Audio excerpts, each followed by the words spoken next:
Hello అందరికీ, సింపుల్గా టేస్టీగా రవ్వ కేసరి ఎలా చేసుకోవాలో చూద్దాం. ముందుగా స్టవ్ ఆన్ చేసి పాన్ పెట్టి 3 స్పూన్స్ నెయ్యి వేసుకుంటున్నాను. నెయ్యి వేడయ్యాక జీడిపప్పు బాదం పప్పు ఫ్రై చేసుకుని గోల్డెన్ బ్రౌన్ వచ్చాక బౌల్లోకి తీసుకోవాలి. అదే ప్యాన్లో 1 కప్ బొంబాయి రవ్వ వేసి ఫ్రై చేసుకోవాలి.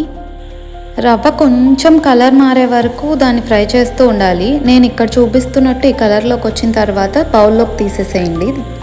1 కప్ బొంబాయి రవ్వకి 3 కప్స్ వాటర్ వేయాలి.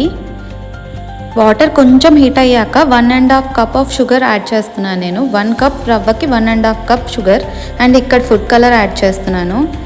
ఇందాక ఫ్రై చేసిన రవ్వ ఉండలు లేకుండా కలుపుకుంటూ ఉండాలి. ఈ టెక్స్చర్ వచ్చిన తర్వాత 3 to 4 స్పూన్స్ నెయ్యి వేసుకోవాలి. And next 2 to 3 drops of elaichi essence వేస్తున్నాను. ఇది దగ్గరలో జనరల్ స్టోర్స్లో దొరుకుతుంది. ఇది లేని వాళ్ళు ఇలాచీ పౌడర్ వేసేసుకోవచ్చు. And next dry fruits add చేస్తున్నాను. అంతే, సింపుల్గా టేస్టీగా రవ్వ కేసరి రెడీ అయిపోయింది.